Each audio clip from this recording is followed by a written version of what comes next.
voir, bon, il y a une petite question ici concernant les PFE, donc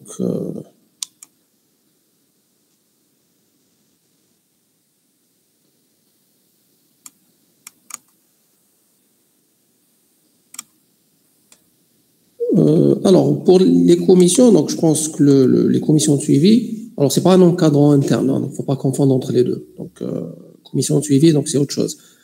Donc, pour ceux qui ont des projets externes,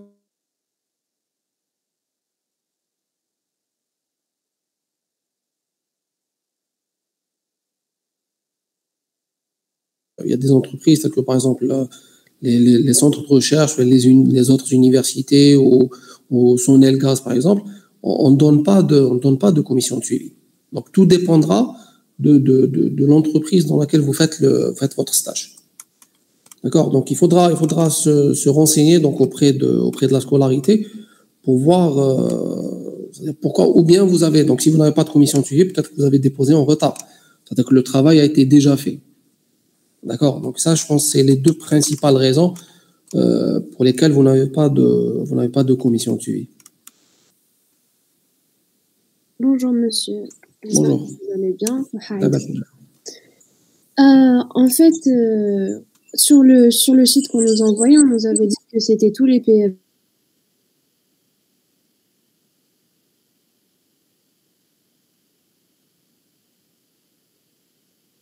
Qui suivaient notre travail, ils nous ont dit oui. Et on a déposé en même temps que les autres, mais on n'a pas eu de réponse. C'est-à-dire qu'il y a certains PFE où ils ont des commissions de suivi, mais non. Vous travaillez, vous avez votre projet dans quelle société? Algérie Télécom. Oui, je pense Algérie Télécom, ils donnent pas de commission de suivi. De toute façon, bon, écoutez, je vais me renseigner, hein, d'accord? Je vais me renseigner tout à l'heure et je vous tiendrai au courant. Merci. D'accord, comme je suis sur place à l'université, donc juste après le cours, je vais essayer de voir pourquoi on ne vous a pas affecté de commission. C'est-à-dire vous êtes les seuls ou il y a d'autres binômes? Il y a d'autres binômes et j'ai confirmé par rapport à Algérie Télécom, ils ont donné aussi une commission de suivi. Ils ont donné quelqu'un. D'accord. Un binôme, une commission de suivi. D'accord. Je vais voir. Je vais essayer.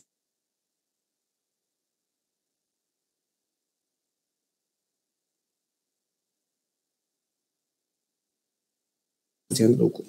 Merci beaucoup. Okay. Bien.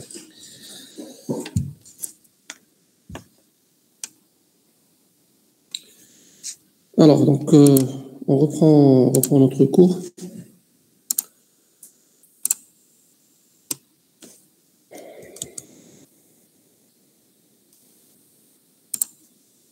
Alors, est-ce que vous avez le partage?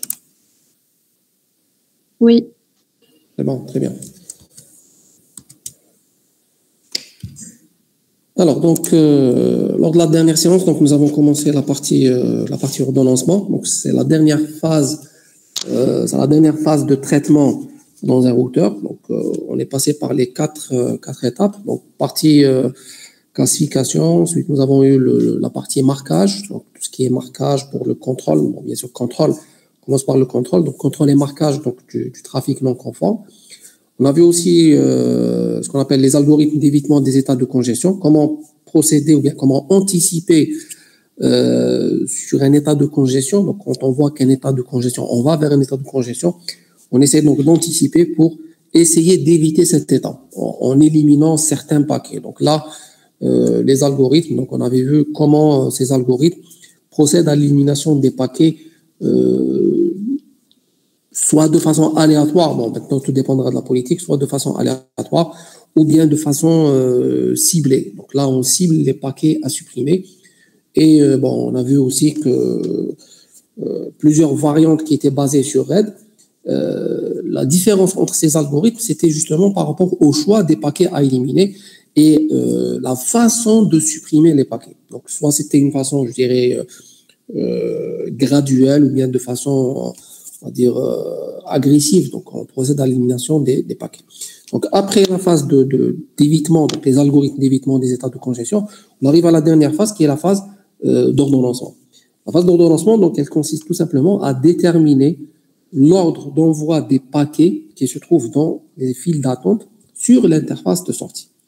Et donc, on se retrouve avec une configuration qui est un peu différente par rapport aux routeurs, je dirais, standards. Parce que dans les routeurs standards, on avait une configuration basée uniquement sur une seule file d'attente. Donc là, on se retrouve avec plusieurs files d'attente par interface de sortie.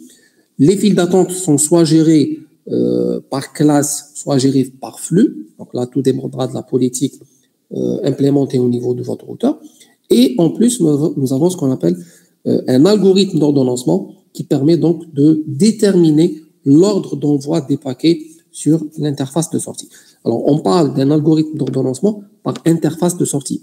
Je peux définir plusieurs algorithmes au niveau des interfaces. D'accord? Donc, une interface, je vais utiliser un algorithme X, l'algorithme d'ordonnancement X. Sur une autre interface, je peux utiliser un autre algorithme. Donc, tout dépendra de la configuration de votre routeur. Alors, parmi les algorithmes d'ordonnancement, on avait vu la semaine dernière la politique FIFO, qui est une politique, je dirais, c'est la politique standard qu'on utilisait avant dans les routeurs qui n'implémentaient pas la COS. On avait vu une variante, je dirais, de FIFO, qui était FIFO+, qui consistait donc à trier la file d'attente en fonction des délais moyens des paquets. Donc, les paquets retardataires, on les mettait en tête de file. Les paquets qui étaient en avance, on les mettait en queue de file. Donc, c'était une politique assez simple. Et ensuite, donc, on est passé à la politique basée sur la priorité, la politique PQ. PQ, donc, on avait dit qu'elle était basée sur la priorité absolue entre les flux et qu'on avait 4 files d'attente uniquement. Alors, l'inconvénient, donc, ou parmi les inconvénients de PQ, c'est que on était limité à uniquement 4 niveaux de priorité. Donc, ce n'est pas suffisant, particulièrement quand on est dans un environnement de type diffserv, un environnement basé sur la différenciation de services. Et le deuxième inconvénient, donc je vous donne les deux inconvénients, je dirais majeurs. Le deuxième inconvénient, c'est que la gestion de la priorité, elle se faisait de façon absolue. Donc là, on risque de créer ce qu'on appelle un phénomène de famine. C'est-à-dire que si la file prioritaire, elle recevait un nombre infini de paquets, donc là, les autres files d'attente risquent de ne jamais être servies. D'accord? Donc c'est ce qu'on appelle le phénomène de famine. Donc, à partir de là, on s'est dit pourquoi ne pas essayer de proposer une politique qui est plus équitable, plus juste par rapport aux différents flux, par rapport aux différentes classes. Et donc, la première politique qui a été proposée dans ce sens, c'est la politique round-robin. Donc, la politique round-robin, c'est une politique qui est très simple, une politique d'ordonnancement, bien sûr. On est toujours dans la partie ordonnancement. Donc, c'est une politique d'ordonnancement qui est basée sur la gestion équitable des flux. Alors, je dis équitable et je mets entre guillemets le terme équitable, parce que même si l'objectif de cette politique, il est basé sur l'équitabilité des flux, cette équitabilité, elle est vérifiée sous certaines conditions. D'accord? C'est-à-dire, même si l'objectif de round robin, c'était d'être équitable, d'avoir une gestion équitable des flux, mais sous certaines conditions. On verra ces conditions par la suite. Or, le principe de round robin, il est très simple. C'est de servir à tour de rôle les différentes files d'attente. D'accord? C'est-à-dire, je prends un paquet de la file 1. Alors, si vous vous rappelez, dans PQ, qu'est-ce qu'on faisait? On disait, tant que la file prioritaire était non vide, j'envoie des paquets de la file prioritaire. OK? Quand je vide la file prioritaire, je passe à la file suivante, la file de priorité moyenne. La file de priorité moyenne, qu'est-ce que je fais? J'envoie un paquet seulement et je revérifie la file de priorité haute. Donc, il y a toujours une vérification par rapport aux files précédentes. Or que là, non. Avec round robin, on fait un envoi de paquets en tourniquet. Le tourniquet, c'est quoi? C'est à tour de rôle. Donc, je commence par envoyer un paquet de la file 1, un paquet de la file 2, un paquet de la file 3, jusqu'à la dernière file. Alors, ici, la gestion, elle se fait, ou bien le nombre de files d'attente, il correspond au nombre de flux que vous avez, d'accord? Contrairement à PQ, où on était limité uniquement à 4 files d'attente.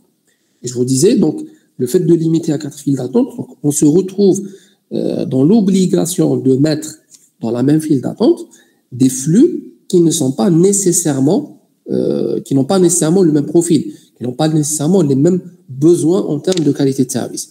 Mais bon, comme on est limité, on n'a pas le choix. Sauf que là, avec round robin, non. Avec round robin, on a une file d'attente par flux. Donc, ce qui nous permet d'avoir une gestion équitable entre les différents flux. D'accord? Je reprends pour dire que équitable sous certaines conditions. Donc, l'algorithme, qu'est-ce qu'il fait? Il va scruter les différentes files d'attente à tour de rôle. Il commence par la première file. Si elle est vide, il passe à la file suivante. Si la file 2, elle est vide, il passe à la file 3, et ainsi de suite. Dès qu'il trouve une file d'attente non vide, qu'est-ce qu'il fait? Il envoie le premier paquet. Donc, il envoie uniquement le premier paquet, il passe à la file suivante. Si la file suivante, elle est non vide, il envoie le premier paquet, il passe à la file suivante, et ainsi de suite. Quand il arrive à la dernière file d'attente, la file N, qu'est-ce qu'il fait? Il revient à la première file d'attente, et là aussi pour envoyer le premier paquet. Donc, si la file elle est non vide, il envoie le premier paquet, celui qui est en tête de file. Si la file d'attente elle est vide, il passe à la file suivante, et ainsi de suite. Donc là, vous voyez que le principe, il est très simple. Donc, j'ai ici un petit schéma pour expliquer un petit peu ce principe. Donc là, vous avez deux files d'attente correspondant aux deux flux. Donc, je prends un flux, le flux rouge et le flux en vert. Donc là, si je prends l'état de la file d'attente à un instant T, j'ai ici, voilà, donc à cet instant-là, donc qu'est-ce que j'ai? J'ai quatre paquets du flux 1 et un paquet du flux 2. Donc, au niveau de l'envoi, qu'est-ce qu'on va avoir? On va avoir le premier paquet rouge, donc qui sera envoyé, c'est celui-là. Okay. Le premier paquet de la file 2, donc c'est celui-là. D'accord. Ensuite, nous constatons que la file 2, elle devient vide. D'accord. C'est-à-dire le dernier paquet en vert, celui que vous voyez en vert, c'est-à-dire qu'il va arriver avec du retard. Donc, qu'est-ce qu'on fait? Ça veut dire qu'il va nous rester que les paquets de la file 1. Donc, on envoie les paquets de la file 1. Donc, j'envoie le deuxième paquet, il est là, d'accord? J'envoie le troisième paquet, il est là, ok? Donc, bon, là, il me manque un paquet, donc je le mets, voilà, c'est celui-là, c'est le quatrième paquet rouge. Voilà. Et ensuite, au bout d'un certain temps, donc là, vous remarquez que la file 1, elle devient vide, et au bout d'un certain temps, il y a le paquet vert, le deuxième paquet vert qui arrive. Donc, on envoie le deuxième paquet vert. Donc là, le principe, il est très simple. Donc, prenez les files d'attente et vous les servez à tour de rôle. Si vous trouvez qu'une file d'attente, elle est vide, vous passez à la file suivante, tout simplement. OK? Et vous envoyez, vous vérifiez à chaque fois l'état de la file. Donc, l'algorithme de l'ordonnanceur, il consiste tout simplement à scruter et à checker les différentes files d'attente à tour de rôle. S'il trouve une file vide, il passe directement à la file suivante. S'il trouve une file non vide, il envoie le paquet qui se trouve en tête de file. Donc, pour vérifier ou bien pour checker toutes les files d'attente, donc on va faire une boucle, donc i allant de 1 à n. Qu'est-ce qu'on fait? On teste l'état de la file d'attente. Donc, si la file i est non vide, qu'est-ce qu'on fait? On envoie le premier paquet. Et l'envoi, il se fait toujours par rapport, bon là j'ai dit envoyer un paquet de la file i, mais en réalité, c'est toujours envoyer le premier paquet. D'accord? C'est que au niveau de la file d'attente, la gestion, elle se fait suivant FIFO.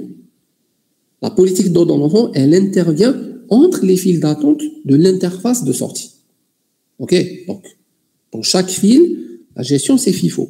Mais le round robin, la politique d'ordonnancement, elle est appliquée sur les différentes files d'attente de l'interface de sortie. Donc, si la file I est non vide, on envoie le premier paquet de la file I.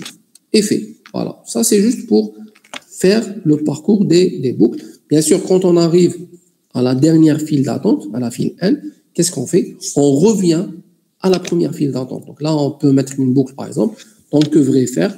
Et je vais reboucler pour tester l'état des N files d'attente une deuxième fois. D'accord? Voilà donc le principe de la politique round robin. Alors, quelques avantages et quelques inconvénients de round robin.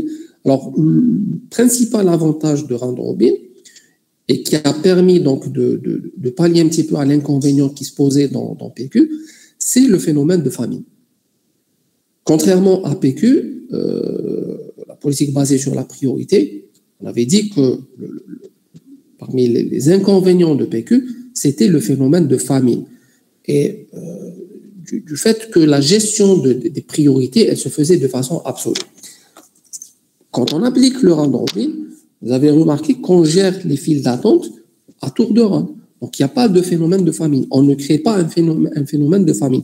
Même si le nombre de paquets dans les différentes files d'attente est différent, c'est-à-dire, imaginez par exemple, parce que qu'est-ce qui nous a causé le phénomène de famine dans PQ? C'était le fait que, dans certains cas, dans certains scénarios, on pouvait se retrouver avec une file d'attente, et le problème, il se pose surtout dans la file d'attente la plus prioritaire. On peut se retrouver avec un flux très important de paquets dans la file la plus prioritaire, ce qui va nous empêcher de passer aux files suivantes. Et c'est ça qui va créer le phénomène de famine.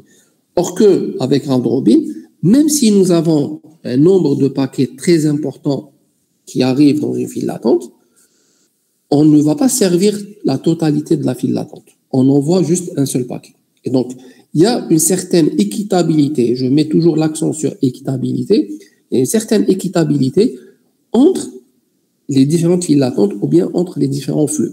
OK? Alors, le problème qui se pose ici par rapport à l'équitabilité, c'est que on ne peut parler d'une vraie équitabilité que si la taille des paquets est la même. Si la taille des paquets n'est pas la même, on ne peut pas parler d'une équitabilité parfaite entre les flux. D'accord? Donc, si les paquets ont des tailles identiques, je parle bien sûr des paquets qui se trouvent dans les différentes files d'attente, là, le problème est réglé.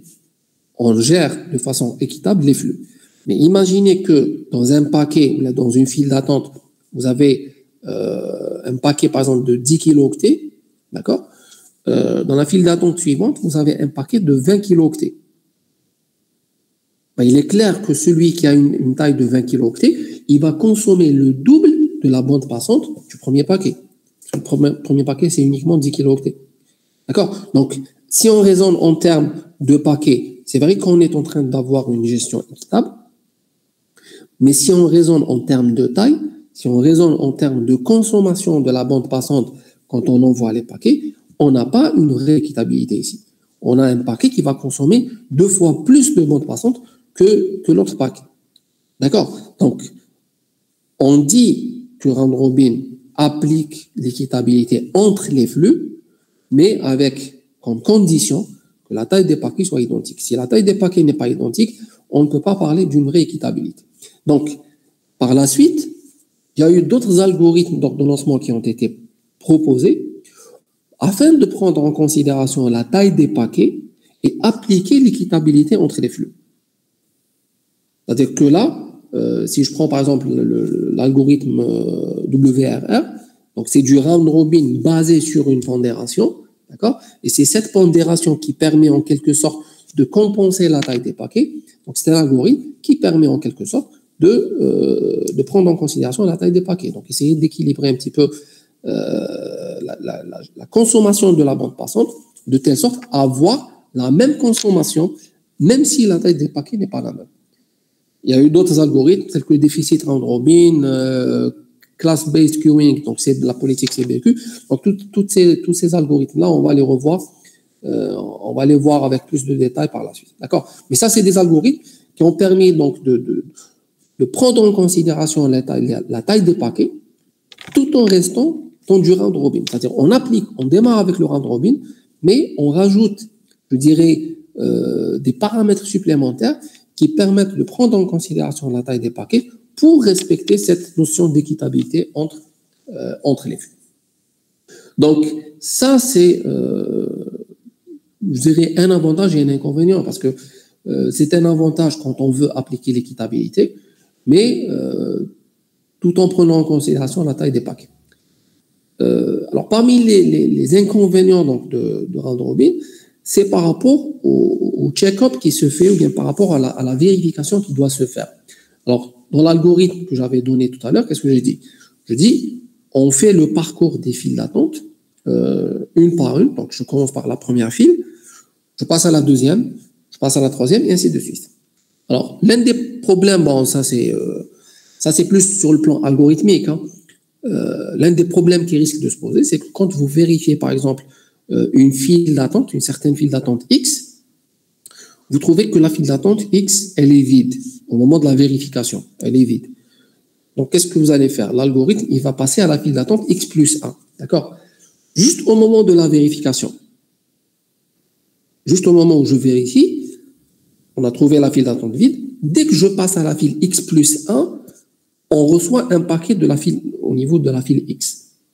Donc, problème ici qui va se poser, c'est que le paquet qu'on vient de recevoir, il sera obligé malheureusement d'attendre de faire tout un tour pour revenir vers la file X. D'accord? Parce que dès qu'on passe une file, on n'a pas la possibilité de revenir en arrière, contrairement à PQ. Si vous vous rappelez pour PQ, dès que j'envoie un paquet de la file, qu'est-ce que je fais? Je reparcours les files d'attente, d'accord? En commençant par les files les plus prioritaires. Or que là, je ne peux pas le faire. Ici, donc, dès que je passe une file, je suis obligé donc de terminer le parcours séquentiel des files, la vérification séquentielle des files, et quand j'arriverai à la dernière file d'attente, je reviens à la première file pour reparcourir les files d'attente qui se trouvent au début. Donc, si, juste après la vérification d'une file d'attente, on reçoit un paquet, ce paquet, malheureusement, il sera obligé d'attendre la prochaine itération. Donc, le prochain passage pour qu'on puisse l'envoyer. D'accord? Donc, ça, c'est l'un des inconvénients. C'est plus un inconvénient sur le plan algorithmique.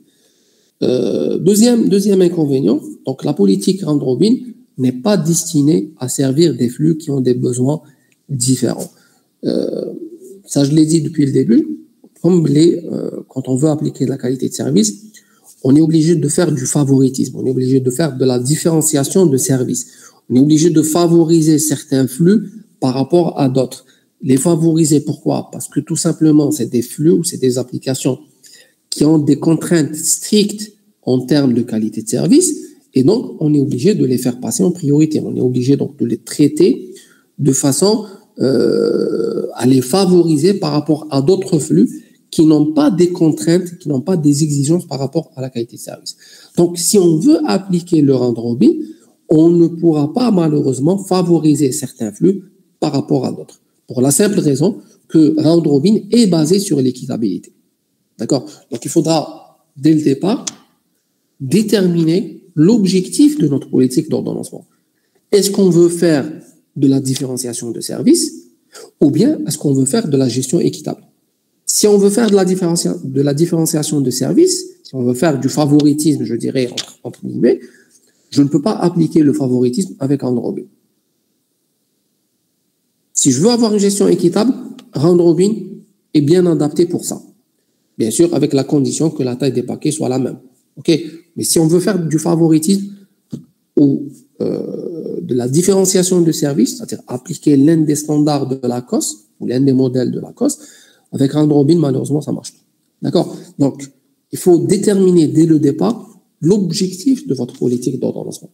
Si l'objectif, il veut favoriser certains flux par rapport à d'autres, donc il faudra choisir parmi les algorithmes qui optent pour cette notion de priorité, qui optent ou bien qui permettent de manipuler la priorité entre les flux. Si vous optez pour une gestion équitable des flux, donc là, vous avez par exemple le round robin ou bien l'une des variantes du round robin. Bon, vous allez voir à la fin, parce que là, ce que je vais commencer à faire, je suis en train de présenter les algorithmes d'ordonnancement, algorithme par algorithme. Et je vais vous montrer aussi les avantages et les inconvénients de chaque algorithme. Mais il faut savoir qu'à la fin, donc ça sera peut-être les deux derniers slides de ce chapitre, vous allez voir qu'on a la possibilité d'avoir ce qu'on appelle une politique d'ordonnancement hybride, une politique d'ordonnancement composée. Composée de quoi? Composée de plusieurs politiques d'ordonnancement. C'est-à-dire que par interface de sortie, je peux définir un ensemble de files d'attente où je vais utiliser une certaine politique d'ordonnancement, un autre groupe de files d'attente, je vais utiliser une autre politique d'ordonnancement, et ainsi de suite. Donc, je ne vais pas me contenter d'une seule politique d'ordonnancement par interface de sortie, mais j'ai la possibilité de combiner plusieurs politiques d'ordonnancement. Donc ça, on va le voir à la fin. Donc, quand je vais présenter donc, un ensemble de politiques d'ordonnancement, on va voir comment combiner ces politiques.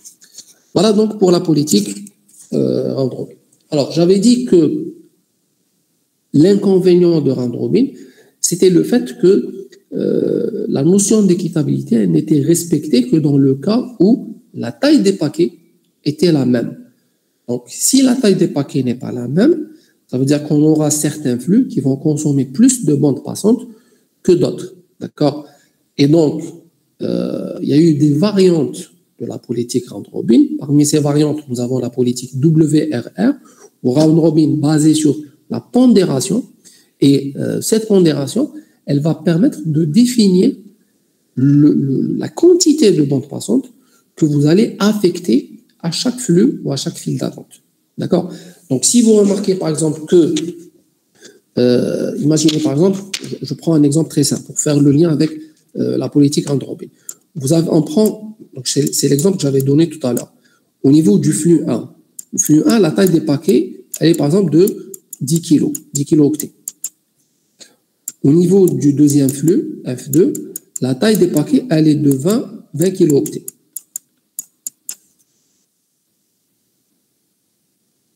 Donc, si on applique du round-robin, si on applique le round-robin, ça veut dire que les paquets du flux 2, ils vont consommer 2 fois plus de bandes passantes que les paquets du premier flux. Parce que l'envoi, il se fait paquet par paquet. Donc, j'envoie un premier paquet de F1 qui a une taille de 10 kilo-octets, donc qui va consommer 10 kilo-octets de bandes passantes. J'envoie un paquet de la file 2, il va consommer 2 fois plus, il va consommer 20 kilo-octets de bandes passantes.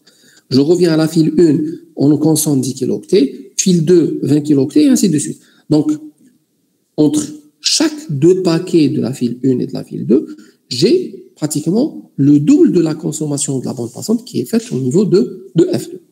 Alors, avec WRR, quand on applique la politique round-robin basée sur la pondération, je peux définir un poids à affecter à chaque flux. D'accord? Bon, là, dans l'exemple que j'ai pris, pour faciliter, je dirais, les calculs, j'ai pris le double. D'accord? La taille du paquet du flux 2, il fait 2 fois plus la taille du paquet du flux 1. Alors, la solution pour respecter l'équitabilité entre les flux, ben, tout simplement, c'est de définir un poids associé à chaque file d'attente. D'accord? Et ce poids, il va déterminer le nombre de paquets à envoyer. Donc là, je peux dire par exemple que la pondération du premier flux, elle sera égale à 2.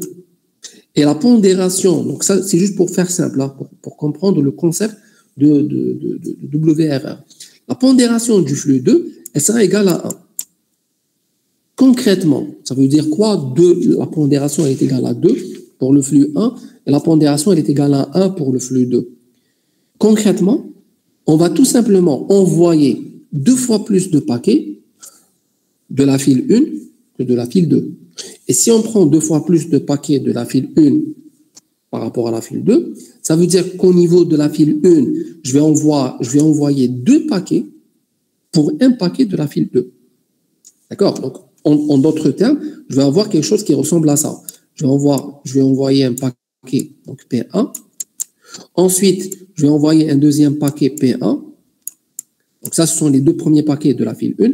Ensuite, un paquet de la file 2. P2. Donc là, j'ai la pondération qui est égale à 2. Là, j'ai la pondération qui est égale à 1. Donc, si je prends la quantité de bandes passantes consommées par la file 1, là, j'ai trouvé que c'est 20 kilo-octets. Si je prends le paquet 2, comme le paquet 2, la taille du paquet 2, elle est de 20 kilo-octets, donc là, je consomme 20 kilo-octets. Prochaine itération, je fais la même chose. Donc, prochaine itération, je prends 2 paquets de P1. Voilà, 2 paquets de P1, un paquet de P2. Donc, je suis toujours dans l'équitabilité, dans l'équité entre les flux. Donc, 2 paquets de P1, ça me donne 20 kilo-octets. Un paquet de P2, ça me donne 20 kilo-octets. Donc là, on est en train d'appliquer l'équitabilité. Donc, c'est pour ça que je vous ai dit tout à l'heure, avec round-robin, on a l'équitabilité, mais avec la condition que la taille des paquets soit identique. Maintenant, si la taille des paquets n'est pas la même, on a la possibilité donc de compenser cette différence dans la taille des paquets en introduisant, par exemple, une pondération. Donc là, la pondération, elle est de 2. On a constaté qu'entre P1 et P2, entre la taille des paquets P1 et P2, la taille, c'est le double. Donc, il suffit tout simplement d'avoir une pondération qui donne 2 fois plus de bandes passantes à la file 1 qu'à la file 2. Et donc, ça nous permettra par la suite d'avoir l'équitabilité entre les différents flux en termes de consommation de la bande passante. D'accord? Bon, les calculs sont un peu plus compliqués que ça, parce que là, j'ai juste pris un exemple basé sur deux flux avec, bien sûr, des chiffres, je dirais, qui sont faciles à calculer. Mais bon, il faut savoir qu'on n'a pas toujours ce scénario. Et deuxième paramètre, c'est qu'on n'est pas toujours avec deux flux à gérer dans le routeur. Donc, on a un nombre très important de flux. Donc, il y a des calculs qui doivent se faire et qui doivent prendre en considération la taille des paquets pour évaluer la pondération et essayer d'avoir ou de se rapprocher. C'est-à-dire, même si on n'a pas une équitabilité parfaite, essayer de se rapprocher de l'équitabilité. Donc, essayer d'être le plus équitable possible entre les différents flux pour ne pas avoir des consommations, je dirais, différentes en termes de bande passante entre les différents flux. Voilà, donc ça c'est le principe de la politique WRR.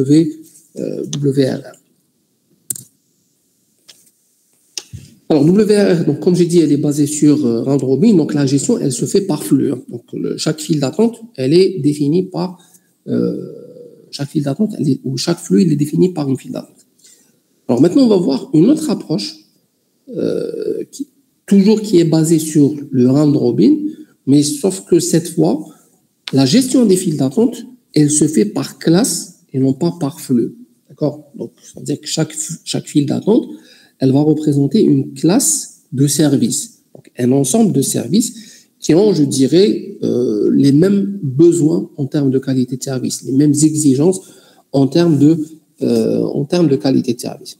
Et nous allons définir, et ça c'est le critère ou c'est le paramètre, je dirais, le plus important dans la politique CBQ, la politique Class-Based Queuing ou Custom Queuing, on va définir ce qu'on appelle le byte count, bien le compteur d'octets. Donc le byte count, c'est un paramètre qui va nous donner pour chaque file d'attente ou pour chaque classe la quantité de bande passante à consommer. Alors avec WRR, qu'est-ce qu'on faisait? On essayait donc de se baser sur la taille des paquets pour déterminer une certaine pondération qui permettait donc d'appliquer l'équitabilité entre les flux. OK? Alors, première différence par rapport à WRR, dans CBQ, on ne gère pas les flux, on gère les classes de flux. C'est-à-dire qu'une file d'attente, elle n'est pas associée à un flux, mais elle est associée à une classe de flux, c'est-à-dire un ensemble de flux qui, normalement, ont les mêmes besoins, normalement, ont les mêmes exigences en termes de qualité de service. Ensuite, nous devons calculer le byte count pour essayer donc d'appliquer cette équitabilité si on veut appliquer l'équitabilité. Maintenant, si je dis, moi, je veux favoriser tel flux par rapport à un autre, eh bien, l'idée, tout simplement, elle consiste à donner une valeur du byte count qui sera beaucoup plus importante pour la classe à favoriser par rapport à la classe qu'on veut, par exemple, pénaliser. D'accord? Donc, le byte count, c'est un paramètre que vous devez déterminer, vous devez définir sur la base de vos préférences, sur la base des besoins. Quand je dis préférences, on se base bien sûr sur les besoins et les exigences de chaque classe en termes de qualité de service. Est-ce que je dois favoriser telle classe par rapport à celle-là? Est-ce que je dois faire passer les paquets de telle classe en priorité ou bien dans un délai qui doit être relativement court? Donc, tous ces paramètres, vous devez les prendre en considération. Donc, si vous devez appliquer une gestion équitable, vous devez définir un byte count qui doit gérer de façon équitable les différentes classes. Si vous devez favoriser certains flux ou certaines classes par rapport à d'autres, il suffit juste de donner une valeur beaucoup plus grande du byte count pour les classes que vous voulez favoriser. D'accord? Alors, ce byte count, premièrement, il faudra bien le choisir. D'accord? Donc, si vous choisissez un byte count qui n'est pas très adapté aux caractéristiques des flux, bien aux caractéristiques des paquets des différents flux, vous risquez d'avoir des valeurs qui ne sont pas cohérentes en termes de consommation, par exemple, de la bande passante. D'accord? Donc, Il faut bien choisir, il faut bien définir la valeur du byte count. Alors, que représente le byte count? On a dit le byte count, c'est un compteur d'octets. Quand je dis compteur d'octets, ça veut dire qu'il représente une certaine taille, une certaine quantité de bande passante à consommer. Donc, si je dis par exemple que le byte count d'une classe, il est de 100 kilooctets, d'accord? Ça veut dire que j'ai la possibilité d'envoyer l'équivalent de 100 kilooctets en termes de paquets, en termes de données de cette classe. Si je dis que la classe suivante, le byte count, il est égal à 50 kilooctets, donc ça veut dire que je dois envoyer l'équivalent de 50 kilooctets. C'est pour ça qu'on parle d'un byte count, un compteur d'octets. Combien d'octets ont été envoyés pour chaque classe? Dès que j'atteins le byte count, classe, ça veut dire que le quota affecté à la file d'attente a été atteint. Qu'est-ce que je fais? Je passe à la file suivante. À tour de rôle. Donc, classe 1, je lui sers le byte count. Classe 2, je lui sers le byte count. Classe 3, je lui sers le byte count, et ainsi de suite. Quand j'arrive à la dernière classe, je reviens vers la première et je refais la même chose.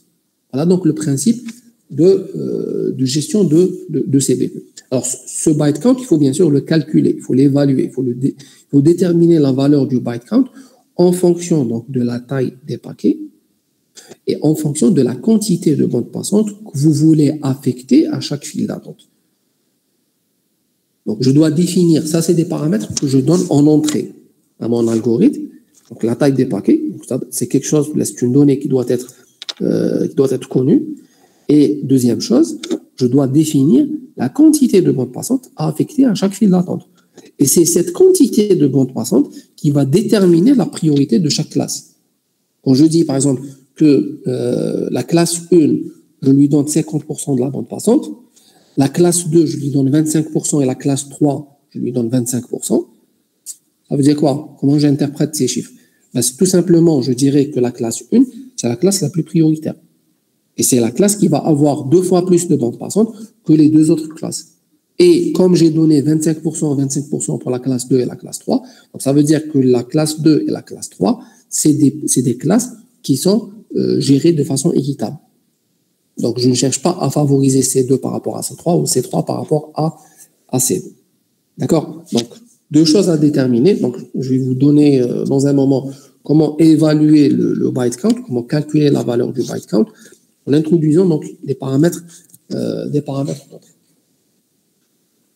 Alors, donc, j'avais parlé de ça tout à l'heure. Donc, j'ai dit qu'il faut choisir la bonne valeur du byte count. Donc, un bon positionnement du paramètre byte count est primordial pour la gestion des priorités. Alors, pourquoi on parle d'un bon positionnement du byte count? Je vous donne un exemple très simple. Imaginez par exemple que, parce que le problème qui se pose, bon, je termine par vous expliquer un petit peu donc les contraintes à respecter. Mais je vous donne un exemple, comme ça vous allez mieux comprendre pourquoi on est obligé donc de choisir une bonne valeur du byte count. Alors, il est nécessaire donc de définir le trafic que l'on veut favoriser ou bien au contraire défavoriser. Ça, je vous l'ai dit tout à l'heure. J'ai 3 classes. Je dis que la classe 1, c'est la plus prioritaire. La classe C2 et C3, je les gère avec la même façon. Ou bien je dis C2 est plus prioritaire que C3. Bon, là, c'est à vous de voir quelles sont les classes prioritaires. Donc, si je dis C1 est plus prioritaire que C2 et C2 plus prioritaire que C3, ben, je peux tout simplement donner comme quantité de bande passante. Je dirais 50% de la bande passante sera affectée à la classe 1. 35% par exemple ou 30% sera affecté à la classe 2 et 20 sera affecté à la classe 3. Donc là, j'ai des niveaux de priorité différents entre les 3 files d'attente ou correspondant aux 3 classes. Je peux dire aussi, par exemple, si la classe 1 est plus prioritaire et que C2 et C3 ont la même priorité, je reprends les valeurs que j'avais données tout à l'heure. 50% pour la classe 1 et 25% pour la classe 2 et la classe 3. D'accord? Donc, première chose à faire, c'est de déterminer la priorité entre les classes.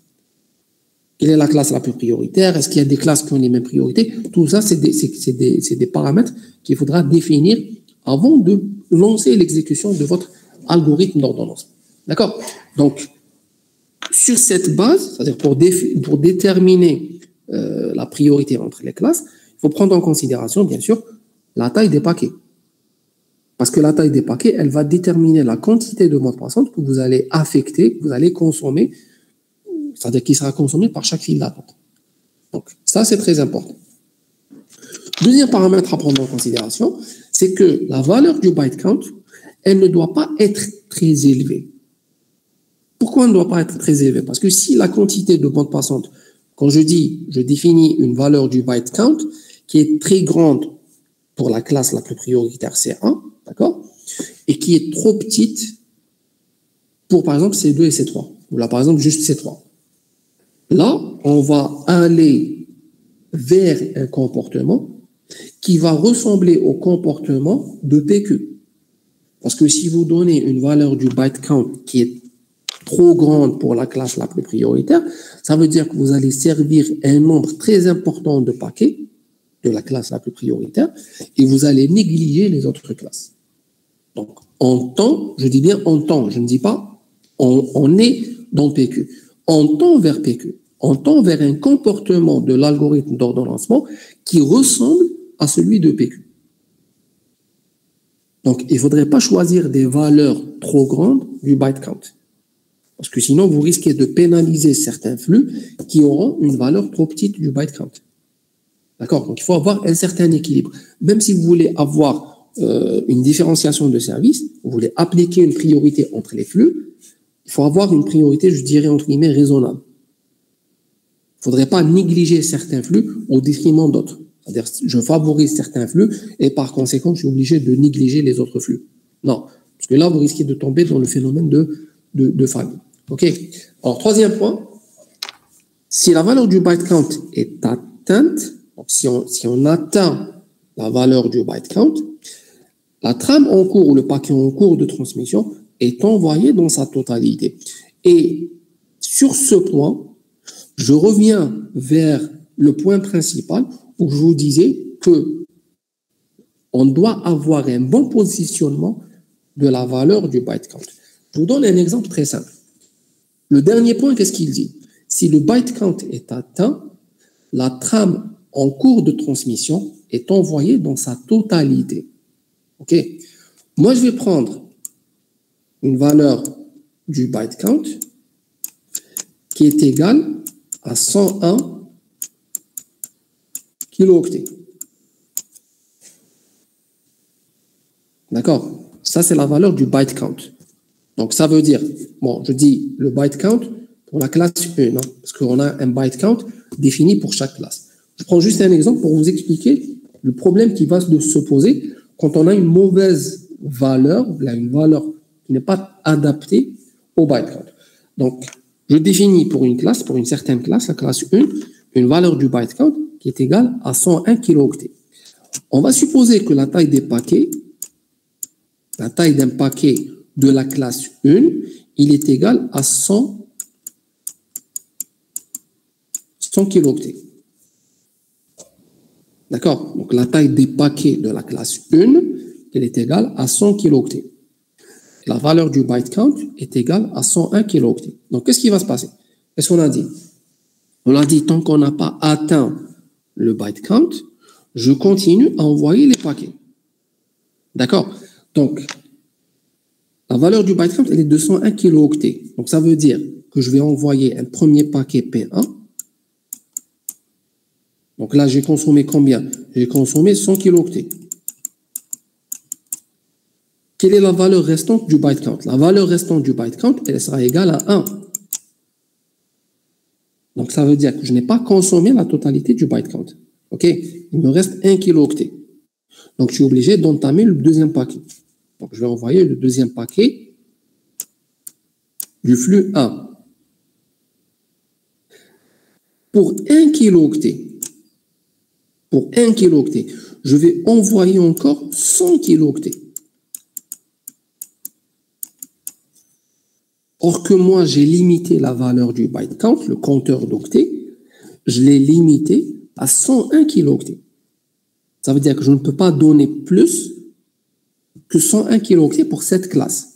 Or que le fait de choisir, ou bien le fait d'avoir un byte count égal à 101 kilooctets avec une taille de paquet de 100 kilooctets, il va m'obliger à envoyer un deuxième paquet. Pourquoi? Parce qu'il me reste 1 kilooctet dans le byte count. Et le principe de l'algorithme, il dit que tant que le byte count n'est pas atteint, donc on n'a pas consommé la totalité du byte count, je suis obligé d'envoyer le paquet, s'il y a des paquets encore dans la file d'attente. Donc, le premier paquet, il passe sans problème. Le deuxième paquet, je vérifie la valeur du byte count. Je trouve que la valeur du byte count, elle est égale à 1. Donc, je suis obligé d'envoyer le deuxième paquet. Et donc, on se retrouve à consommer ici 200 kilooctets, alors que normalement, on ne doit pas dépasser les 101 kilooctets. Donc, vous voyez ici que la valeur du byte count, le mauvais choix, je dirais, de la valeur du byte count, a influencé négativement sur la consommation de la bande passante. Donc, c'est pour ça qu'on dit un bon positionnement du byte count est primordial pour la gestion des priorités. Parce que là, la priorité, elle ne sera pas respectée. Quand je dis 101 kilooctets, que moi, à chaque itération, j'envoie l'équivalent de 200 kilooctets, ça veut dire que la priorité ici, elle est faussée. Elle n'est pas respectée. Donc, je suis obligé de revenir à chaque fois pour recalculer la valeur du byte count. Bon, là, l'idéal, c'était quoi? L'idéal, c'était d'avoir une valeur du byte count égale à 100 kilooctets. OK? Ou là, même si je prends, par exemple, la valeur du byte count, je dirais qu'elle est égale à 90 kilooctets. Mais allez, on dit 90 kilooctets. 90 kilooctets, ça veut dire quoi? Ça veut dire que je vais envoyer le premier paquet, d'accord? Même si sa taille, elle est de 100 kilooctets. Bon, je perds 10 kilooctets. Mais je m'approche de la taille du paquet. Or que dans le premier exemple que j'avais donné, pour 1 kilooctet, je suis obligé de consommer 99 kilooctets supplémentaires. Et c'est beaucoup, ça c'est beaucoup. D'accord? Donc le choix du byte count est très important pour respecter les priorités entre les différentes classes.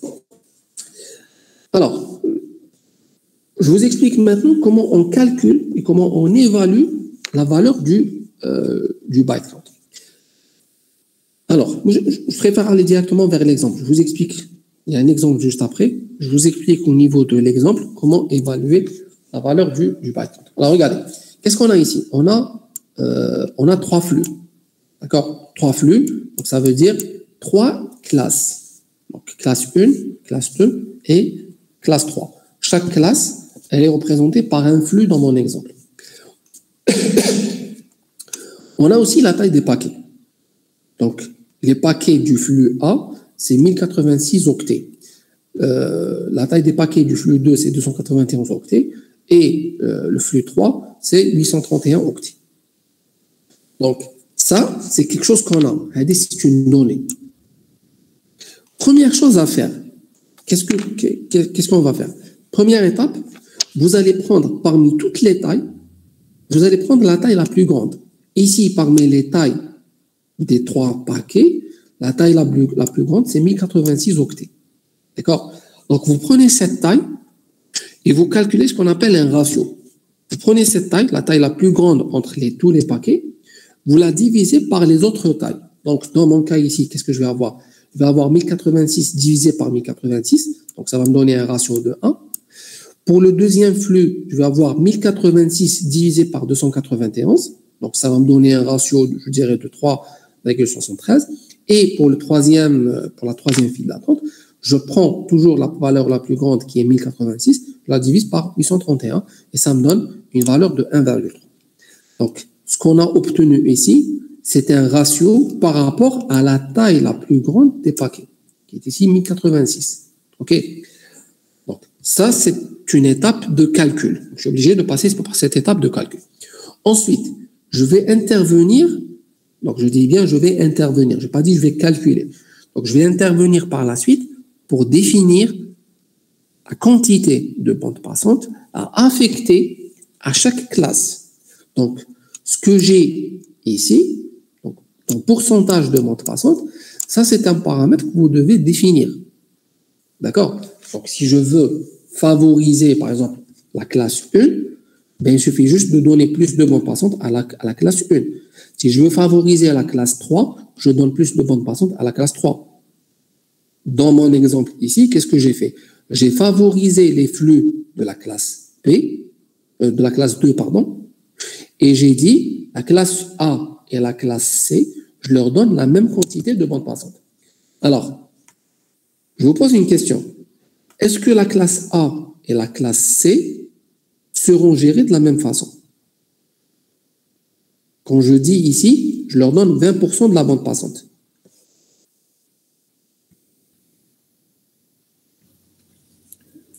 Non, monsieur, pas forcément. Pourquoi? La bande passante, c'est juste par rapport à, genre, après le charh qui consommé, mais ça veut pas forcément dire les écono kif. Et si on prend par rapport à la taille, par exemple, par rapport à la taille des paquets, parce qu'il y a deux paramètres ici à prendre en considération. Il y a la quantité de bande passante. Là, j'ai défini 20%, 20%. Et on a aussi la taille des paquets qui n'est pas la même. Donc, est-ce que d'après vous, est-ce que la gestion sera équitable ici ou non?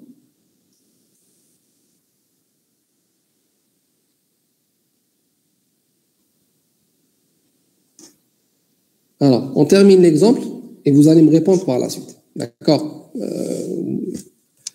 Alors, regardez qu'est-ce qu'on aura par la suite. Quand on calcule, donc on définit, pardon, on ne calcule pas, on définit donc la quantité de bande passante à affecter à chaque flux. Donc là, dans mon exemple, j'ai supposé donc 60% de la bande passante sera affectée à la classe B, okay, et 20% sera affecté à la classe A, à la classe 1 et à la classe 3. D'accord? Qu'est-ce qu'on fait par la suite? Quand on définit la quantité de bande passante à affecter à chaque classe, on multiplie le ratio qui a été calculé auparavant, on le multiplie fois la quantité de bande passante que j'ai affectée. Donc, qu'est-ce que ça va nous donner? Le ratio pour le flux A, on l'avait calculé tout à l'heure, il était égal à 1. Je le multiplie fois le 0,2, 0,2 à Dawalaj, parce que c'est 20% de la bande passante. Donc, ça me donne un 0,2. Je prends le flux B, j'ai un ratio de 3,73. Je le multiplie fois le 0,6, ça me donne un 2,24 approximativement. Pour le troisième flux, donc c'est 1,3, le ratio il est de 1,3, je multiplie fois 0,2, je trouve que c'est 0,26. D'accord? Donc ça, c'est l'opération. Donc je multiplie le ratio fois la quantité de bande passante à affecter. D'accord? La dernière étape maintenant, on passe à la phase de normalisation des valeurs calculées. Alors la phase de normalisation, c'est un peu le contraire du calcul du ratio. Qu'est-ce qu'on fait? On prend la valeur la plus petite du produit entre le ratio et la bande passante. Donc ici, qu'est-ce que j'ai obtenu dans la phase 2? J'ai un 0,2, j'ai un 2,23 et un 0,26. Donc la plus petite valeur ici, c'est le 0,2. Okay? Donc qu'est-ce que je fais? Je divise le produit de R fois la bande passante, je le divise par la plus petite valeur de R fois la bande passante. Donc ça va me donner 0,2 sur 0,2 pour le flux A, 2,24 sur 0,2, ça me donne 11,3, et 0,26, je le divise par 0,2. Donc ça me donne, lors de la normalisation, ça me donne 1,3. Ça c'est quoi? Ça représente la quantité de bande passante à affecter à chaque flux. D'accord? La quantité de bande passante, elle sera représentée ici par le nombre de paquets. Quand je dis 1, le 1 c'est quoi? C'est un paquet de la file 1. Quand je dis 11,3, c'est 11 paquets de la file 2,3. Mais comme on avait dit tout à l'heure, que quand on entame un paquet, on est obligé de le terminer. Qu'est-ce que ça va nous donner? Ça va nous donner une valeur de 12. Donc, ça veut dire que je vais envoyer 12 paquets de la file 2. Et pour la troisième classe, donc c'est 1,3. Donc, c'est un paquet et j'entame l'envoi du deuxième paquet. Donc, ça me donne une valeur de 2. Donc, le 1, le 12 et les 2, qu'est-ce que ça représente? Ça représente le nombre de paquets à envoyer pour chaque file d'attente. Si on veut traduire ou convertir le nombre de paquets en octets pour avoir la valeur du byte count, il suffit tout simplement de multiplier la taille des paquets fois le nombre de paquets. Et donc là, vous allez avoir un 1086 comme valeur du byte count pour le flux A, un 3492 comme kilooctets donc pour le flux B, et 1662 pour le flux C. Ça, ce sont les valeurs qu'on va obtenir du byte count pour les trois classes. Alors, un truc très important, une remarque très importante. Là, dans mon exemple, j'ai pris le cas d'un flux par file d'attente. D'accord? Tu peux m'imaginer ce que je vais dire. J'ai pris un exemple, comme c'est un exemple, donc c'est quelque chose de relativement simple. J'ai pris un exemple où j'ai supposé que pour chaque file d'attente, j'ai un seul flux. OK? Donc, j'ai pris par exemple pour la file d'attente 1, uniquement le flux A. Pour la file d'attente 2, j'ai pris le flux B, et ainsi de suite. Or que, nous, qu'est-ce qu'on a dit tout à l'heure? On a dit qu'on a des files d'attente qui représentent des classes. Et les classes seront composées donc de flux différents, de flux qui ont des tailles de paquets qui ne sont pas nécessairement les mêmes. D'accord? Donc, qu'est-ce qui va changer? La taille des trames, elle ne sera pas calculée sur la base de la taille, par exemple, ici, de la taille du paquet A. D'accord? Imaginez, par exemple, que pour la classe 1, je prends un exemple, pour la classe 1, j'ai le flux A1 qui a une taille de 1000 octets.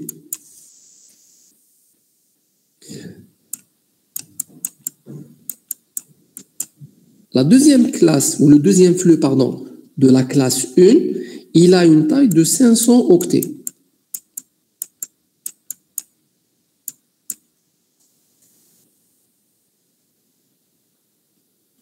Donc, la taille des trames ici, comment on va la calculer? On doit calculer la moyenne de A1 et A2. Donc, je prends ici, par exemple, c'est 1000 plus 500 divisé par 2.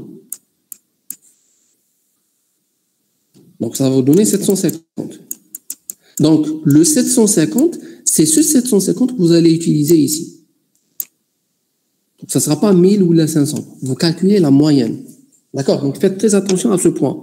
Dans l'exemple ici, j'ai pris quelque chose de simple pour faciliter les calculs et vous expliquer facilement comment on calcule la valeur du byte count. Mais comme la gestion des files d'attente, elle se fait par classe et non pas par flux, dans certains cas, on va se retrouver avec plusieurs flux qui forment la même classe et qui se retrouvent dans la même file d'attente, mais qui n'ont pas nécessairement la même taille. Donc, si on n'a pas la même taille pour les flux formant la même classe, vous calculez la moyenne des tailles. Et c'est cette moyenne-là que vous allez l'utiliser pour calculer le byte count correspondant à la classe. Est-ce que c'est clair? Est-ce que vous avez compris ce que je viens de dire ici?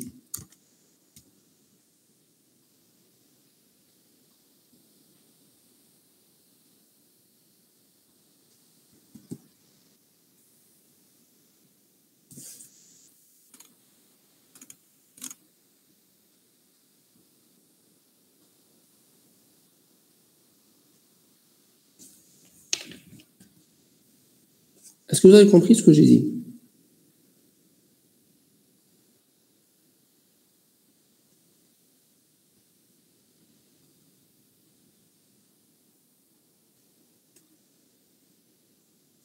Très bien. Alors, bon, je viens de voir qu'il y a une question qui a été posée par mademoiselle Sichaïb. Est-ce qu'on affecte le même byte count pour chaque classe? Non. Si vous affectez le même byte count pour chaque classe, donc ça veut dire que vous allez gérer, ou bien vous allez traiter les classes de la même façon. Donc ça, ce n'est pas l'objectif. Quand on est dans le CBQ, dans la politique CBQ, c'est pour favoriser certains flux par rapport à d'autres. D'accord? Bon, rien ne vous empêche, rien ne vous empêche de donner la même valeur du byte count. D'accord? Mais je dirais que c'est un peu contraire au principe du CBQ. Parce que dans le CBQ, on cherche toujours à favoriser certains flux par rapport à d'autres. Donc, ça reste un choix. Bon, maintenant, si vous voulez leur affecter le même byte count, Rien ne vous empêche de le faire. D'accord? Voilà.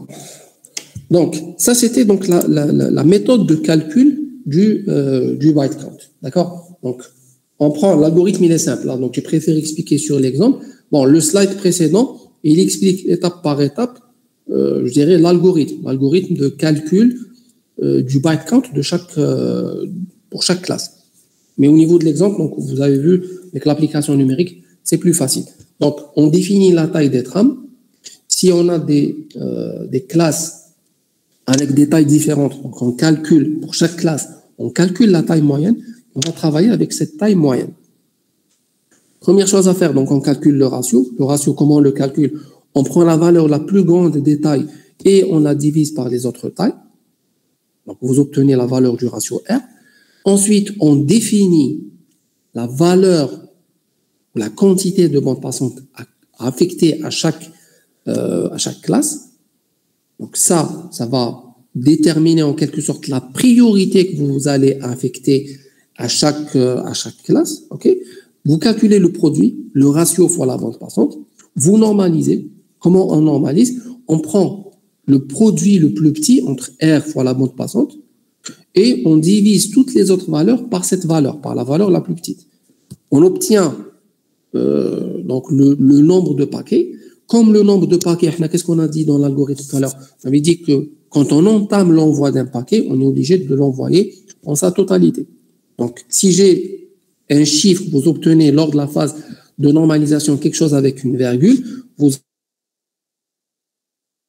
dire, voilà, si je prends par exemple ici 11,3, ça veut dire que j'ai envoyé 11 paquets et j'ai entamé l'envoi du paquet numéro 12. Si j'ai entamé l'envoi du paquet numéro 12, donc ça veut dire que je vais arrondir pour dire que j'envoie 12 paquets.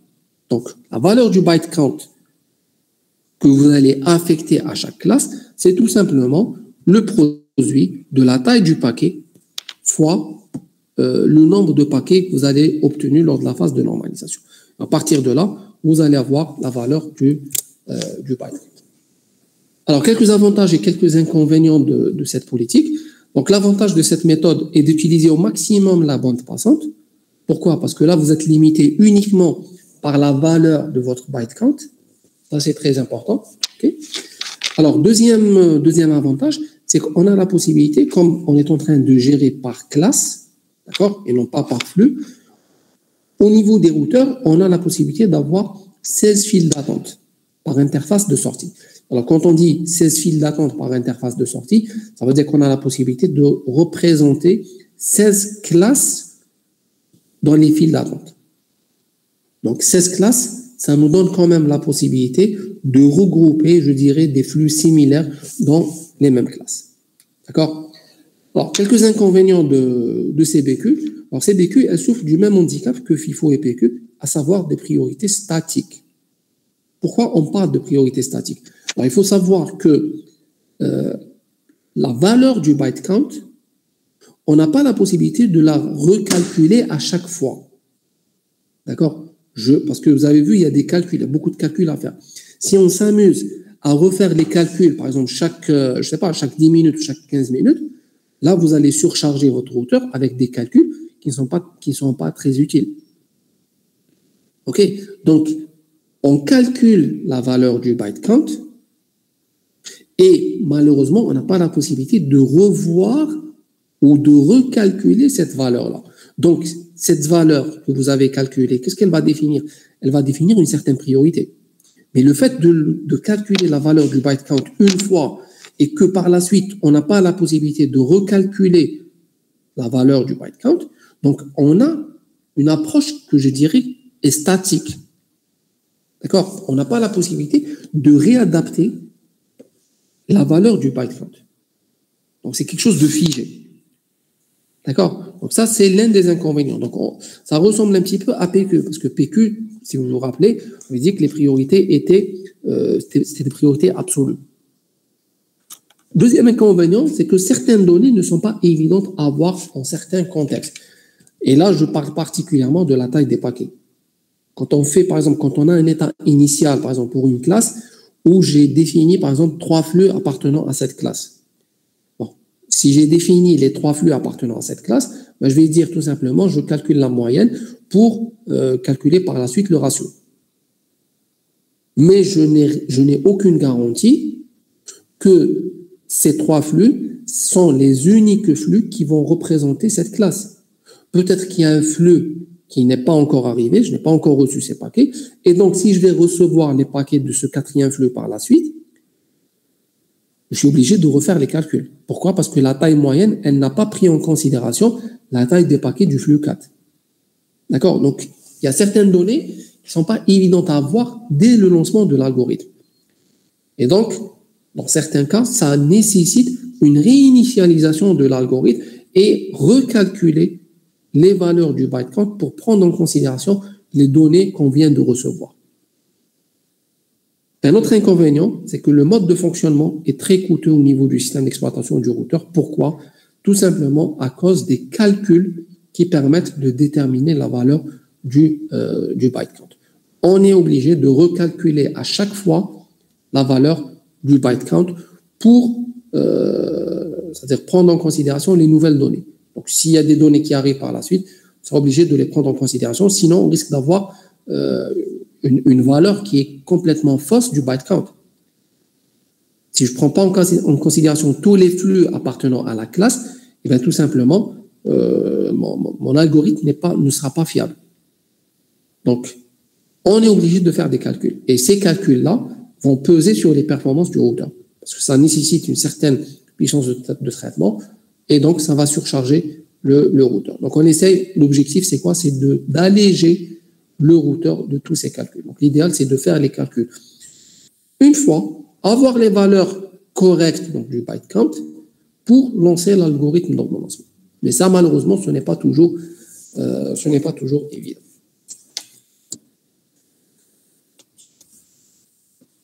Alors, on va voir juste rapidement. Alors, je termine, donc on va terminer avec le déficit round robin, d'accord? Alors, une autre variante du round robin, c'est le déficit round robin, alors, ce qu'on appelle le DRR. Donc, tout à l'heure, on avait vu le WRR, donc le round robin basé sur la pondération. Là, on va voir ce qu'on appelle le déficit round robin. Alors, tout à l'heure, quand j'ai parlé de round robin, j'avais dit qu'avec round robin, le problème de l'équitabilité, il n'est pas toujours respecté. C'est-à-dire quand on a des tailles de paquets qui ne sont pas différentes, donc on est obligé d'avoir donc un certain déséquilibre au niveau de la consommation de la bande passante. Et donc il y a eu des variantes de round robin qui prennent en considération certains paramètres pour essayer d'équilibrer la consommation de la bande passante quand les paquets n'ont pas la même taille. Alors, dans le déficit round robin, ce qu'on fait, c'est qu'on va introduire ce qu'on appelle un compteur de déficit qui est lié à chaque file d'attente. Donc, chaque file d'attente, on va lui associer un compteur de déficit. À chaque tour, bien à chaque itération, ce compteur de déficit, il est incrémenté d'un certain quantum associé à la file d'attente. D'accord? Donc, nous avons un compteur de déficit qui est associé à chaque file et nous avons un quantum qui est associé là aussi à chaque file. Donc là, à chaque classe, là, à chaque file. Donc ça veut dire que la file d'attente, il va représenter une classe de service. Alors, le fonctionnement. Si la valeur du compteur, elle devient plus grande que la taille du premier paquet dans la file, qu'est-ce qu'on fait? Ce paquet, il sera envoyé et le compteur de la file, le compteur de déficit, sera réduit de la valeur de la taille du paquet. Ça veut dire quoi? Ça veut dire que vous avez une certaine valeur du compteur de déficit. D'accord? Quand on arrive à une file d'attente et qu'on trouve que la valeur du compteur de déficit est supérieure à la taille du paquet, qu'est-ce qu'on fait? On envoie le paquet et on soustrait la taille du paquet du compteur de déficit. Et on passe à la file d'attente suivante. OK? Avant de passer à la file d'attente, d'accord? Qu'est-ce qu'on fait? Chaque compteur de déficit, il est incrémenté du quantum associé à la file d'attente. Donc, il y a l'incrémentation du compteur de déficit avec le quantum. Le quantum, qu'est-ce qu'on a dit? Il est associé à une classe de service. On vérifie la valeur du compteur de déficit. Si la valeur du compteur de déficit, elle est supérieure à la taille du paquet, on envoie le paquet et on soustrait la taille du paquet du compteur de déficit. Et on passe à la file d'attente suivante. Si on trouve que la valeur du compteur de déficit, elle est inférieure à la taille du paquet, donc là, qu'est-ce qu'on fait? On ne fait rien du tout. On passe à la file suivante. Donc, il y a l'incrémentation du compteur. On incrémente le compteur avec la valeur du quantum et on passe à la file d'attente suivante. Quand l'ordonnanceur se présente devant une file vide, d'accord? Quand on arrive à une file vide, qu'est-ce qu'on fait? Si on trouve que la file d'attente elle est vide, on réinitialise le compteur de déficit à 0. Ça, c'est très important. Généralement, les étudiants, ils ont tendance à oublier cette étape. Quand on arrive dans une file non vide, on vérifie est-ce que la taille du compteur de déficit est supérieure ou bien inférieure par rapport à la taille du paquet. Mais quelque chose de très important, si l'ordonnanceur se présente devant une file vide, le compteur de déficit, il est remis à 0. On remet le compteur de déficit à 0. On le réinitialise. D'accord? Donc, un exemple, qu'est-ce qu'on a ici? On a 3 files d'attente avec des tailles différentes. Donc, la taille des paquets de la file 1, c'est 1500 octets. La file 2, c'est 800 octets. La taille des paquets de la file 3, c'est 1200 octets. Okay. Qu'est-ce qu'on a? On a défini ici un quantum qui est égal à 1000 octets. Bon, là, j'ai pris un quantum, pour faciliter les calculs, j'ai pris un quantum identique pour les 3 files d'attente. Mais je peux avoir un quantum propre pour chaque file d'attente. C'est-à-dire que chaque file d'attente, elle aura sa propre valeur. OK? Et nous avons le compteur de déficit qui est associé là aussi à chaque file d'attente. Donc, on a le DC1, c'est le compteur de déficit de la file 1, le DC2 et le DC3. OK? Donc, quand on passe au déroulement, qu'est-ce qu'on va avoir? Un petit déroulement pour comprendre un petit peu le principe de l'algorithme.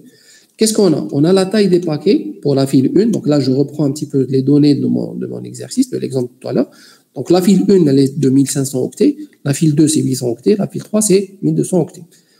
Le quantum, il est de 1000 octets, quelle que soit la valeur de la file. Donc là, c'est juste pour simplifier un petit peu les calculs. Et le compteur de déficit, le DC1, DC2 et DC3, sont initialisés à 0. Alors, premier passage, qu'est-ce qu'on fait? Qu'est-ce qu'on a dit? On affecte la valeur du quantum au compteur de déficit. Et on vérifie est-ce que cette valeur, elle est suffisante ou non. Donc, dans le premier passage, le DC1, je lui affecte la valeur du quantum, qui est égale à 1000 octets. Donc, le DC1, il sera égal à 1000. Qu'est-ce qu'on fait? On vérifie cette taille par rapport à la taille du paquet de la file 1. Le compteur de déficit est égal à 1000. La taille du paquet de la file 1, c'est 1500 octets. Donc là, on a un compteur de déficit qui ne permet pas d'envoyer le paquet. Donc, qu'est-ce qu'on fait? On ne fait rien du tout. On passe à la file suivante.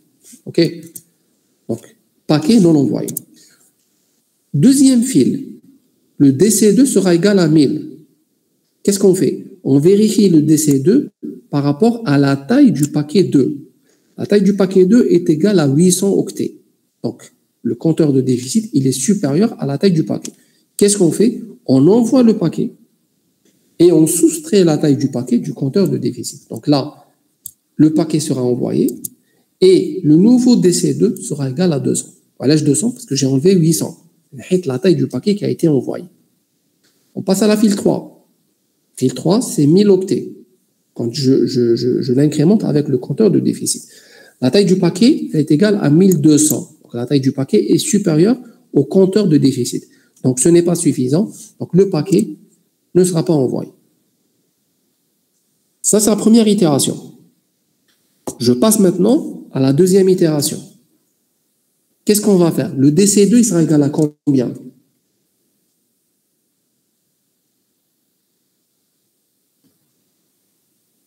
Alors, d'après vous, le DC2, pardon, le DC1, à la deuxième itération, il sera égal à combien?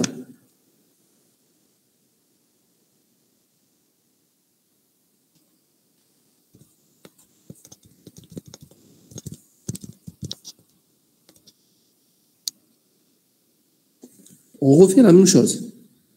La deuxième itération, qu'est-ce qu'on fait? On affecte le quantum au DC1. Le DC1, la première itération, il était à 1000. Je vais lui rajouter encore un quantum. Donc, il va passer à 2000. D'accord? Donc, deuxième itération, le DC1, ça égale à 2000. Initialement, j'avais 1000. Mais je n'ai pas pu envoyer de paquets pour la première itération. Quand je fais une deuxième itération, un deuxième passage, je vais rajouter encore un autre quantum. Quantum, c'est 1000. Donc, 1000 plus 1000, ça me donne 2000. La taille du paquet, elle est égale à combien? Égale à 1500. Donc, le DC1, il est supérieur à la file 1. Donc là, j'envoie le paquet. Et la nouvelle valeur du DC1, elle sera égale à 500. Je vais 500 parce que j'ai envoyé un paquet de la file 1. D'accord? Je passe à la file 2. La file 2, le DC2, il passe à 1200.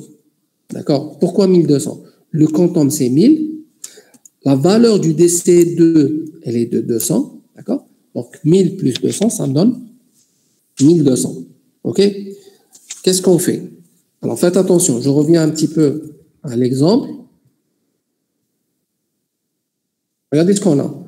On a un seul paquet de la file 2 qui a été envoyé. Donc, je l'ai déjà envoyé. Donc, la file 2, elle est vide. OK? Donc, si la file 2, elle est vide, donc, quand j'incrémente le DC2 avec la valeur du quantum, on le met à 1200, mais on trouve que la file d'attente 2 est vide. Donc, qu'est-ce qu'on fait? On réinitialise le quantum. Donc, le DC2, on réinitialise le compteur de déficit. Donc, le DC2 sera égal à 0. D'accord? On termine avec la file 3. Le DC3, tout à l'heure, il était égal à 1000. Je lui rajoute le quantum. Donc, ça fait 1000 plus 1000. Donc, ça me donne 2000. La taille du paquet, elle est de 1200. Donc, je vais enlever 1200. Donc, le paquet sera envoyé. Et j'aurai une valeur du DC3 qui sera égale à 800. Voilà, ça c'est le deuxième passage. Et donc, ça continue de cette façon-là. Donc, à chaque fois, chaque itération, je rajoute le quantum au compteur de déficit associé à la file d'attente et je vérifie l'état de la file. Si la file est vide et que la valeur du compteur de déficit est supérieure à la taille du paquet, j'envoie le paquet et je soustrais la taille du paquet du compteur de déficit. Si je trouve que la file elle est vide, je réinitialise mon compteur de déficit. Si je trouve que la taille du compteur de déficit elle est inférieure à la taille du paquet, donc je n'envoie aucun paquet et j'attends la prochaine itération. Voici donc les 3 cas que vous devez gérer dans le déficit Android. Compteur de déficit supérieur ou égal à la taille du paquet, j'envoie et je soustrais. File d'attente vide, je réinitialise le compteur de déficit, je le remets à 0. Si la taille du paquet est supérieure au compteur de déficit, j'attends la prochaine itération pour voir si la taille du compteur de déficit est supérieure à la taille du paquet. Donc ça, ce sont les 3 scénarios que vous pouvez avoir dans l'algorithme déficit Android.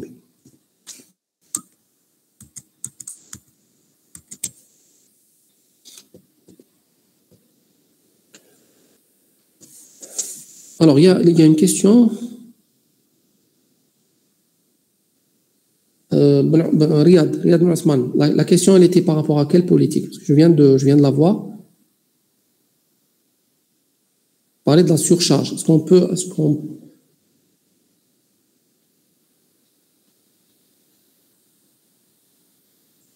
Ok. Voilà, bon, je pense que je vais m'arrêter là. Alors, est-ce qu'il y a des questions par rapport aux algorithmes d'ordonnancement qu'on a vu aujourd'hui?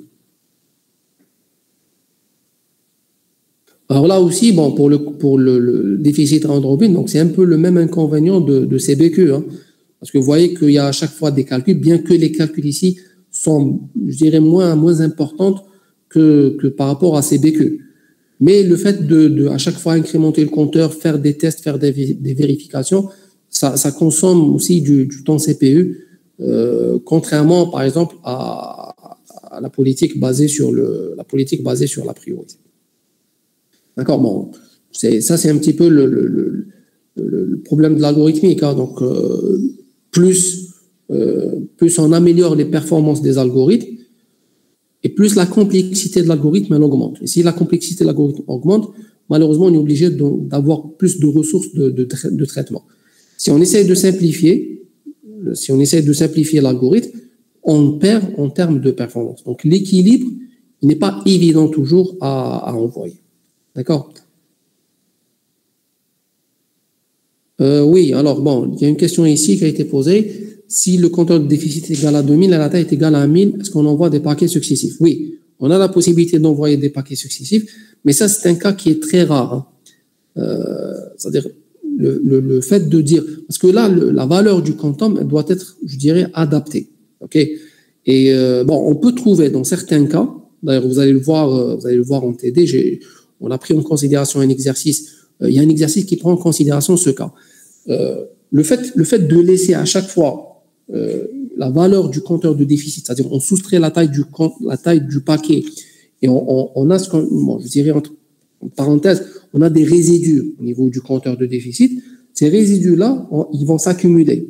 D'accord? Donc, à chaque fois, on laisse une certaine valeur du compteur de déficit dans le compteur et donc ça va s'accumuler. Au bout d'un certain temps, d'accord, on aura peut-être la possibilité d'envoyer 2 paquets successifs.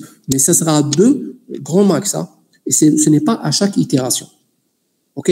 Mais si vous avez une valeur du compteur de déficit qui vous permet d'envoyer 2 paquets, vous envoyez les 2 paquets. OK? Mais c'est des cas rares et on ne peut pas envoyer plus de 2. Hein. C'est-à-dire là, par exemple, bon, peut-être vous avez pris le cas extrême, la taille c'est 1000 et le compteur de déficit c'est 2000. Mais par exemple, 1000 et 3000, ça c'est un cas qui ne peut pas arriver. D'accord? Au grand max, on aura la possibilité d'envoyer 2 paquets. OK? Est-ce qu'il y a d'autres questions?